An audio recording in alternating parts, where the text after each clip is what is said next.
तब उस गुरु को भी दया आने लगी, कितने धोखेबाज रहा हो, ये जरा अति से हो गई।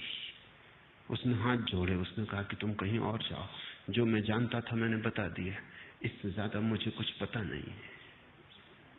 ऐसे बुद्ध की निष्ठा ने ही, उनकी अपनी निष्ठा ने ही कसौटी का काम किया। भटकते रहे, सबको जांच लिया, कहीं कुछ पाया नहीं, तब अकेले की यात्रा पर गए। और ये भी सोच लेने जैसा है कि तुम अक्सर चूंकि करना नहीं चाहते इसलिए जल्दी मानना चाहते हो। तुम्हारी मानने की जल्दी भी करने से बचने की तरकीब है। जीवन में प्रत्येक चीज अर्जित करनी होती है। श्रद्धा भी इतनी आसान नहीं है कि तुमने कर ली और हो गई। संघर्ष करना होगा, तपाना पड़ेगा, स्वयं को जलाना पड़ेगा। धीरे धीरे निखरेगा तुम्हारा कुंदन, गुजरेगा आंख से स्वर्ण, शुद्ध होगा। तभी तुम्हारे भीतर श्रद्धा का आविर्भाव होगा। और सद्गुरु गली कूचे नहीं बैठे हुए, कभी हजारों वर्ष में एक सिद्ध सद्गुरु होता है।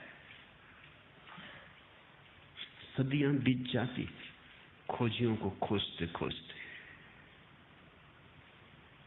इसलिए अगर कभी तुम्हें किसी सद्गुरु की भनक पड़ जाए तो सौभाग्य समझना,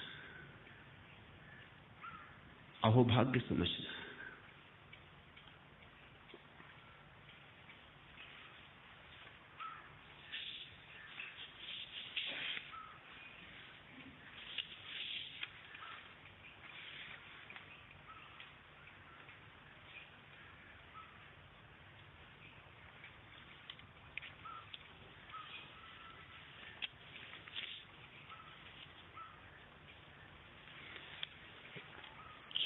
पांचवा प्रश्न, भगवान बुद्ध ने अवैर के स्थान पर प्रेम शब्द का व्यवहार क्यों नहीं किया? जानकर।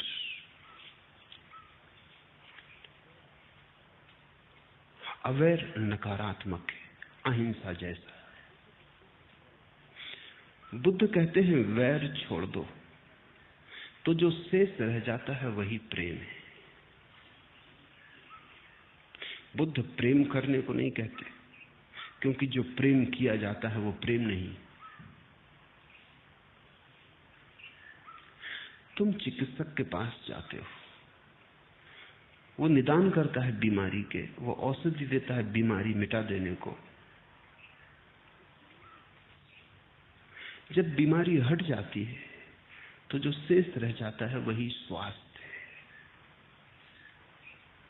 स्वास्थ्य की अलग से चर्चा करनी फिजूल है और खतरा भी है, क्योंकि तुमसे अगर ये कहा जाए कि प्रेम करो तो तुम वैर तो न छोड़ोगे, प्रेम करना शुरू करोगे। क्योंकि करना तुम्हें सदा आसान मालूम पड़ता है, क्योंकि करना अहंकार को तृप्ति देता है। तुम प्रेम करना शुरू करोगे, वैर तो न छोड़ोगे, प्रेम करोगे।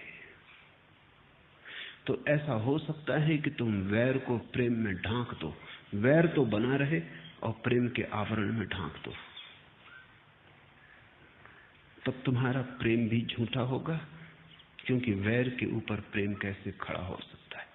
तुमने बहुत बार प्रेम किया है, तुम जानते हो भली भांति, तुम्हारे प्रेम से घृणा मिटती नहीं, दब जाती हो। भला राख में दब जाता हो, अंगारा मिटता नहीं। तुम प्रेम भी करते हो उसी को, घृणा भी करते हो उसी को, सांझ उसके गीत गाते हो, सुबह गालियां देते हो उसी को, अभी उसके लिए मरने को तैयार थे, क्षण भर बाद उसी को मारने को तैयार हो जाते। ये तुम्हारा प्रेम बुद्ध भली भांति जानते हैं। ये प्रेम घृणा को मिटाता नहीं, घृणा को सजा भला देता हो, आभूषण पहना देता हो, घृणा को सुंदर बना देता हो, जहर पर अमृत का लेबल लगा देता हो, लेकिन मिटाता नहीं। इसलिए बुद्ध ने प्रेम की बात ही नहीं की। बुद्ध ने कहा अवैर, तुम वैर छोड़ दो, तुम घृणा छोड़ दो, फिर जो शेष रह जाएगा वही प्रेम। और इस प्रेम का गुणधर्म अलग है। तुम जो प्रेम करते हो वो भी कृत्य है। बुद्ध जिस प्रेम की बात कर रहे हैं वो कृत्य नहीं है, ना ही कोई संबंध है, वो तुम्हारा स्वभाव है। अभी तुम कहते हो मैं तुम्हें प्रेम करता हूं, तुम्हारे हाथ में है, चाहो तो करो, चाहो तो अलग कर लो। कल कह दो कि नहीं करता। लेकिन जिसके जीवन से वैर चला गया वो ऐसा नहीं कह सकता कि मैं तुम्हें प्रेम करता हूं और अलग कर लेता हूं। वो तो ऐसे ही कहेगा मैं प्रेम हूं, तुम चाहे भला करो चाहे बुरा करो, मैं प्रेम हूं। ये प्रेम मेरा स्वभाव है। तुम मुझे मारो तो, तुम मेरी सेवा करो तो, तुम आदर करो अनादर करो, तुम्हारा कृत्य अब अर्थ नहीं रखता। मेरे प्रेम में कोई अंतर ना पड़ेगा। एक आदमी ने बुद्ध के मुंह पर थूक दिया, उन्होंने अपनी चादर से थूक पोंछ लिया और उस आदमी से कहा कुछ और कहना, क्योंकि बुद्ध ने कहा ये भी तेरा कुछ कहना है, वो मैं समझ गया, कुछ और कहना। आनंद तो बहुत क्रोधित हो गया उनका शिष्य, वो कहने लगा ये सीमा के बाहर बात हो गई। आप पर कोई थूक दे, हम बैठे देखते रहे, जान लेने देने का सवाल हो गया। आप आज्ञा दें मैं इस आदमी को ठीक करूं। क्षत्रिय था आनंद, बुद्ध का चचेरा भाई था, योद्धा रह चुका था। उसकी भुजाएं फड़क उठी। उसने कहा कि हो गया बहुत। वो भूल ही गया कि हम भिक्षु हैं, सन्यासी। बुद्ध ने कहा कि उसने जो किया वो क्षम्य है, तू जो कर रहा है वो और भी खतरनाक है। उसने कुछ किया नहीं है, सिर्फ कहा है। तुझे समझ नहीं आता आनंद, कभी ऐसी घड़ियां होती हैं जब तुम कुछ कहना चाहते हो लेकिन कह नहीं सकते, शब्द छोटे पड़ जाते। किसी को हम गले लगा लेते हैं, कहना चाहते थे लेकिन इतना ही कहने से कुछ काम न चलता कि मुझे बहुत प्रेम, बहुत साधारण मालूम होता, गले लगा लेते, गले लगा के कहते। इस आदमी को क्रोध था, ये गाली देना चाहता था लेकिन गाली इसको कोई मजबूत न मिली। इसने थूक के कहा, बात समझ में आ गई, हम समझ गए इसने क्या कहा, अब इसमें झगड़े की क्या बात। इससे हम पूछते हैं आगे और क्या कहना है। वो आदमी शर्मिंदा हुआ, वो बुद्ध के चरणों पर गिर पड़ा। उसने कहा मुझे क्षमा कर दे, मैं बड़ा अपराधी हूं और आज तक तो आपका प्रेम मुझ पर था, अब मैंने अपने हाथ से प्रेम गंवा दिया। बुद्ध ने कहा तू उसकी फिक्र मत कर, क्योंकि मैं तुझे इसलिए थोड़ी प्रेम करता था कि तू मेरे ऊपर थूकता नहीं था। बुद्ध का वचन सुनने जैसा है।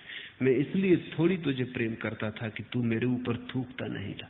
अगर इसलिए प्रेम करता था तो थूकने से टूट जाएगा।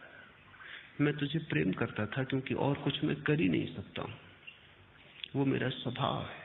तू थूकता है कि नहीं थूकता है ये तेरी तू जान। तू मेरे प्रेम को लेता है या नहीं लेता है ये भी तेरी तू जान। लेकिन मुझसे प्रेम वैसे ही है जैसे कि फूल खिलता है और गंध पिघल जाती। अब दुश्मन पास से गुजरता है तो उसके नासापुटों को भी भर देती। वो खुद ही रूमाल लगा ले बात अलग, मित्र निकलता है उसके नासापुटों को भी भर देती। मित्र थोड़ी देर ठहर जाए फूल के पास और उसके आनंद में भागीदार हो जाए बात अलग। कोई न निकले रास्ते से तो भी गंध गिरती रहती है सूने एकांत में। तो बुद्ध ने कहा मेरा प्रेम स्वभाव है, इसको समझ लो। जिसे तुम प्रेम कहते हो वो स्वभाव नहीं है, वो तुम्हारा कृत्य है, वो तुम्हारी एक चित्त दशा है, स्वभाव नहीं। तो इसलिए जिसे तुम सुबह प्रेम करते हो शाम को उसे घृणा कर सकते हो, कोई अंतर नहीं पड़ता है, क्योंकि चित्त बदल जाता है, मूड बदल जाता है, भाव बदल जाता है। बुद्ध ने नहीं कहा कि प्रेम करो, क्योंकि तुम प्रेम शब्द से गलत समझते। तुम जिसे प्रेम कहते हो वही समझते। बुद्ध ने कहा अवैर, कृपा करो इतना ही वैर मत करो, फिर जो रहेगा वो प्रेम है, और उस प्रेम की गंध और उस प्रेम का गीत और।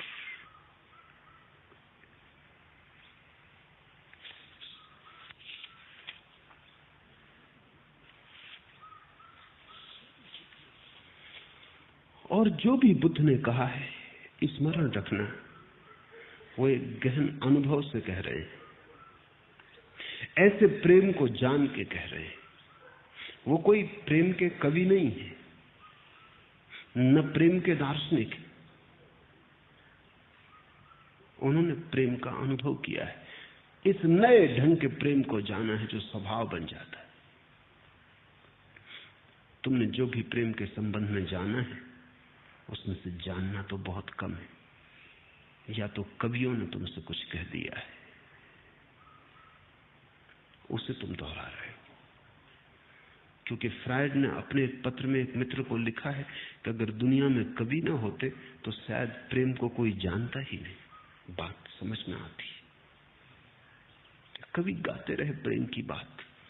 हालांकि कवियों को भी कोई प्रेम बहुत पता होता है, ऐसा नहीं। अक्सर तो बात उल्टी, जिनके जीवन में प्रेम नहीं होता वो प्रेम की कविता करके अपने मन को बहलाते।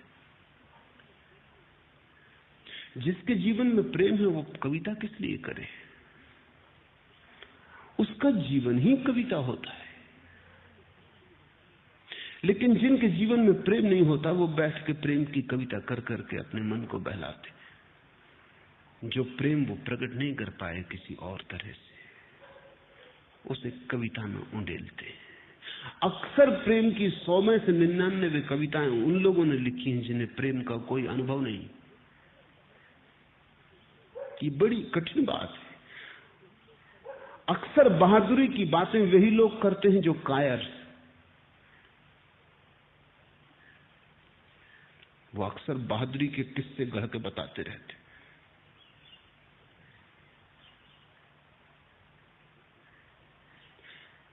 बहादुर को क्या बहादुरी की बात करनी, बहादुरी काफी है।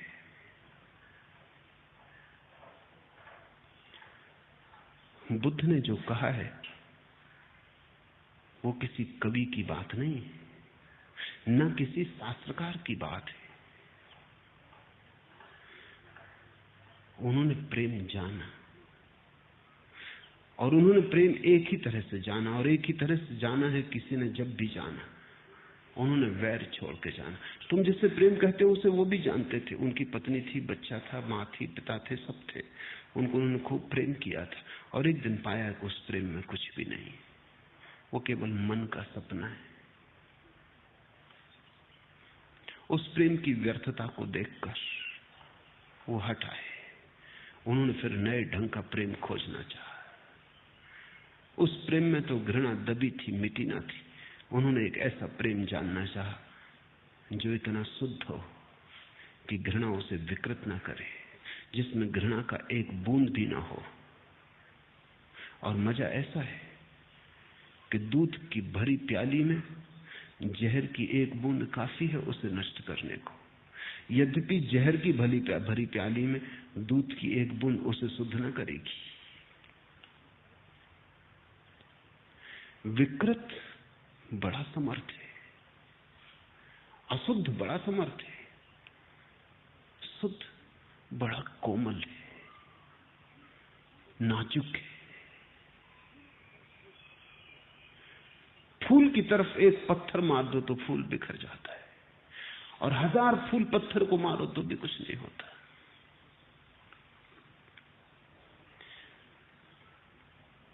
बुद्ध खोज में निकले उस प्रेम की जो अविकृत है, अनकरप्टेड, कुंवारा है। और उस प्रेम को उन्होंने इस ढंग से पाया कि उन्होंने वैर छोड़ा। वैर रहते तुम प्रेम को साधोगे, तुम्हारा वैर उस प्रेम को विकृत कर देगा, जहरीला कर देगा।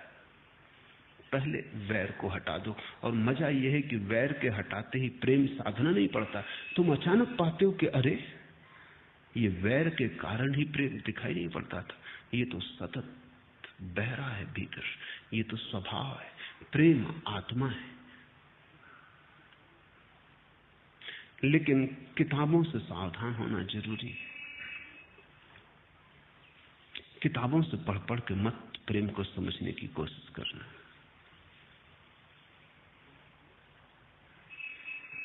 मैंने सुना है एक पियक्कड़ को एक धर्म गुरु समझा रहा था कि देख, बंद कर ये पीना, नहीं तो परमात्मा से चूक जाएगा। तो उस पियक्कड़ ने कहा कि हमने तो पी पी के और बेहोश हो के ही उसे पहचाना है, तो परीक्षा हो जाए। उसने कहा, किधर से बर्क चमकती है देखे ए वाइज, मैं अपना जाम उठाता हूं, तू किताब उठा। और बिजली किस तरफ चमकती है देखेंगे, तू अपनी किताब उठा। मैं अपना जाम उठाता हूं, तू किताब उठा। किधर से बर्क चमकती है देखे ए वाइज, और फिर देखेंगे कि कहां से बिजली चमकती, तेरी किताब से या मेरे जाम से। एक किताबों की दुनिया है और एक जाम की दुनिया है। एक पीने वालों की दुनिया है जिन्होंने जाना स्वाद, और एक केवल शब्दों के गुणतारा बिठाने वालों की दुनिया है। इसमें थोड़ा ख्याल रखना।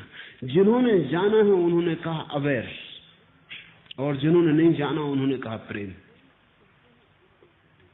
और जो प्रेम की कहते हैं उनके कहने से कभी प्रेम नहीं आया, और जिन्होंने अवेयर समझाया उनके कहने से प्रेम आया। ये विरोधाभास है। मैं अपना जाम उठाता हूं, तू अपनी किताब उठा।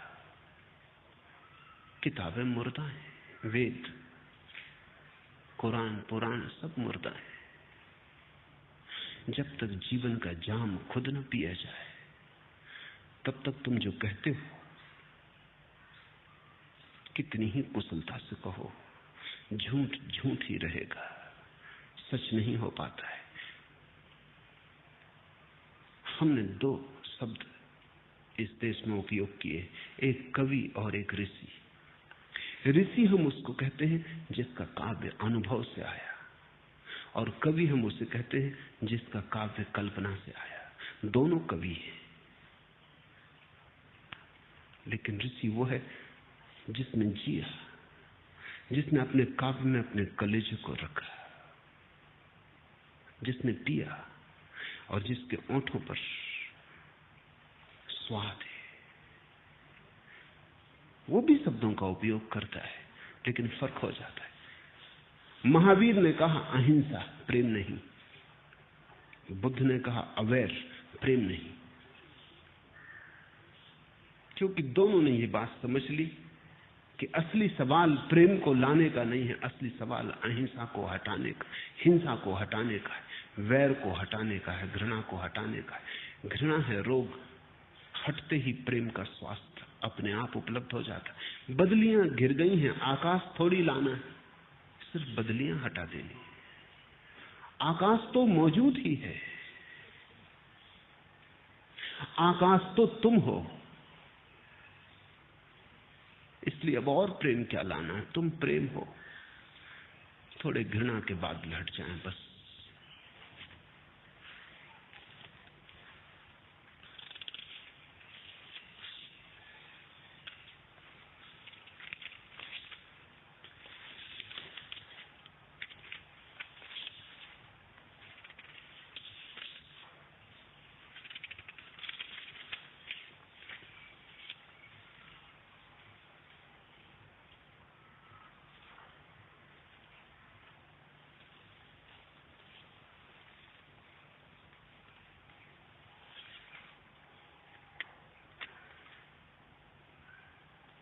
थोड़े से छोटे छोटे प्रश्न। बुद्ध ने कहा कि अकेले ही है सत्य की यात्रा, फिर विराटतम संघ क्यों बनाया? ताकि बहुत से लोग एक साथ अकेले अकेले की यात्रा पे जा सके। साथ जाने के लिए संघ नहीं बनाया। साथ तो कोई जा ही नहीं सकता समाधि में, अकेले अकेले ही जाना होता है। यात्रा का अंत तो सदा अकेले पे होता है, लेकिन प्रारंभ में अगर साथ हो तो बड़ा ढाढ़स, बड़ा साहस मिल जाता है। तुम अकेले ध्यान करो, तो भरोसा नहीं आता कि कुछ होगा। तुम्हें अपने पर भरोसा खो गया है। तुम 1000 आदमियों के साथ ध्यान करो, तुम्हें अपने पे तो भरोसा नहीं है। ये 9,999 लोगों की भीड़ पे तुम्हें भरोसा आ जाता। इनमें से भी प्रत्येक की यही हालत है, इनको अपने पे भरोसा नहीं है। हो भी क्या अपने पे भरोसा, जिंदगी भर की कुल कमाई कूड़ा करकट, कुछ अनुभव तो आया नहीं। इनकी आस्था ही खो गई कि हमें और शांति मिल सकती, असंभव। इन्हें अगर आनंद मिल भी जाए तो ये सोचेंगे कि ये कोई कल्पना हुई या किसी ने कोई जादू कर दिया, मुझे और आनंद नहीं, ये हो नहीं सकता। सभी की यही हालत है। लेकिन 10,000 लोग जब साथ खड़े होते हैं तो 9,999 तुम्हें बल देते हैं कि जिस तरफ इतने लोग जा रहे हैं वहां कुछ होगा। ये बल प्राथमिक धक्का बन जाता है, इससे गति शुरू हो जाती। एक बार गति शुरू हो गई फिर तो तुम्हें अपने ही अनुभव से भरोसा आने लगता है। धीरे धीरे सांस की कोई जरूरत नहीं रह जाती, तुम अकेले हो जाते हो। अकेले होने के लिए भी साथ की जरूरत है। तुम इतने कमजोर हो गए हो, तुमने इतना अपने स्वभाव को भुला दिया है कि तुम्हें अपने पर ही भरोसा लाने के लिए भीड़ की जरूरत हो जाती है। बुद्ध ने संघ बनाया ताकि लोग अकेले की अंतर यात्रा पर एक दूसरे के सहारे प्राथमिक चरण उठा सके। अंतिम चरण तो सदा अकेला है, फिर तो वहां कोई भी नहीं रह जाता।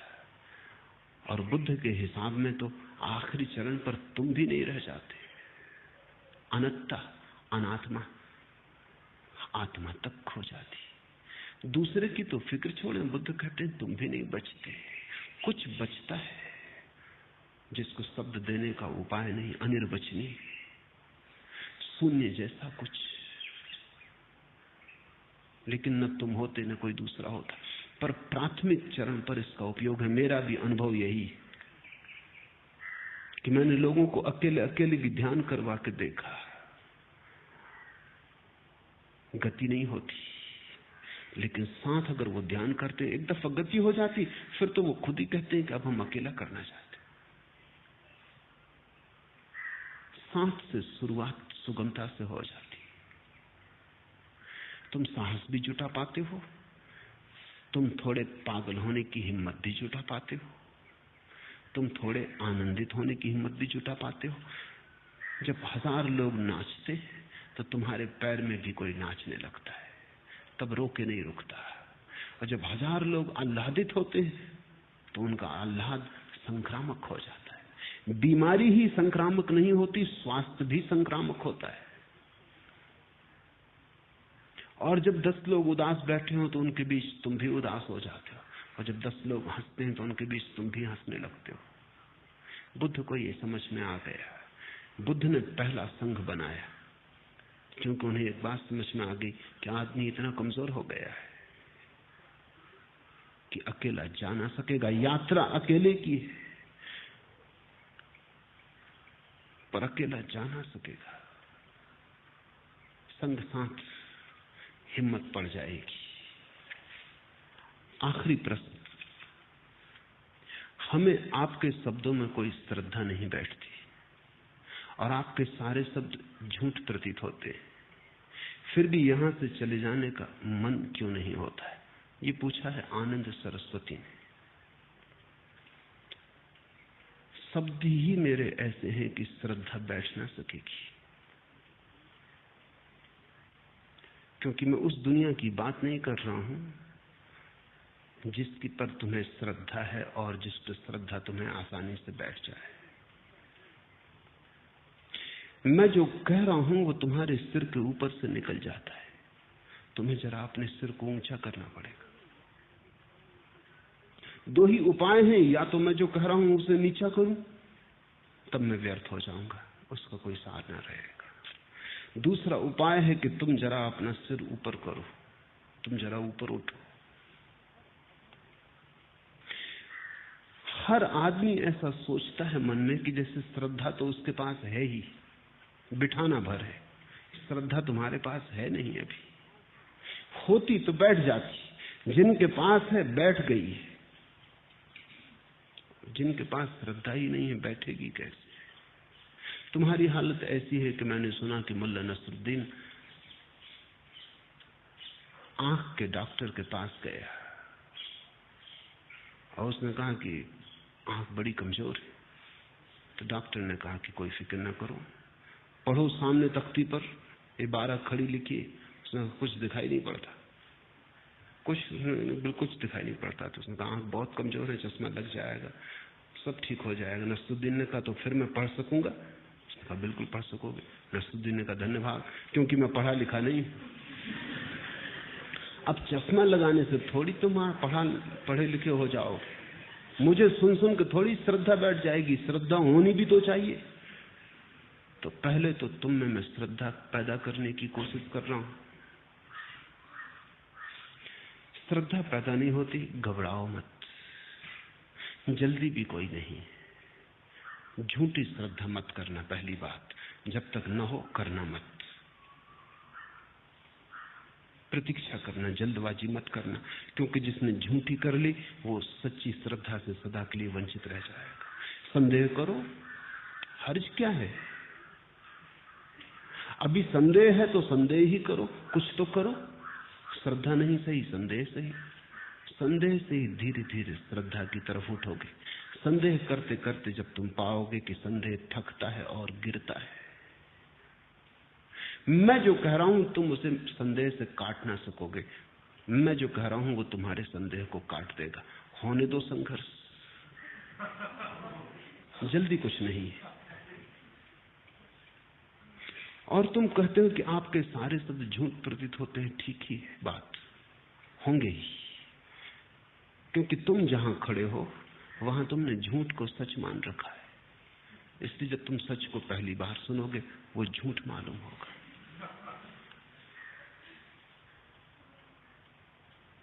और थोड़ा सोचो, अंधी श्रद्धा मत करना। सच्ची अश्रद्धा भी बेहतर है झूठी श्रद्धा से। ईमानदार रहना, प्रामाणिक रहना। और तुम पूछते हो कि फिर यहां से चले जाने का मन क्यों नहीं होता? शायद तुम्हें पता ना हो, तुम्हारे भीतर कहीं श्रद्धा का अंकुरण शुरू हो गया होगा। खुद भी खबर लगने में देर लगती है। जो हृदय में शुरू होता है बुद्धि तक खबर पहुंचने में कई दफे वर्षों लग जाते, इसलिए भाग भी नहीं सकते, फंस गए।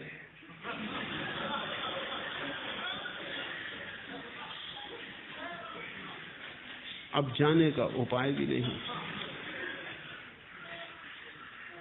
और अभी श्रद्धा भी नहीं हुई और भागना मुश्किल हो गया है। तो थोड़ा सोचो, जब श्रद्धा हो जाएगी तब कैसी गति होगी। सौभाग्यशाली हो कि श्रद्धा भी नहीं हुई है, शब्द झूठ भी लगते हैं, फिर भी हृदय जाने नहीं देता। हृदय तुम्हारे पास कीमती है, तुम्हारी बुद्धि और खोपड़ी से ज्यादा मूल्यवान। तुमसे ज्यादा बड़ी चीज तुम्हारे भीतर छुपी है, वो तुम्हें नहीं ले जाने देती, भागने नहीं देती। तुमसे बड़ा कोई तुम्हारे भीतर बैठा, उसे मेरे शब्द समझ में आ रहे, उसकी मुझ पर श्रद्धा हो गई है।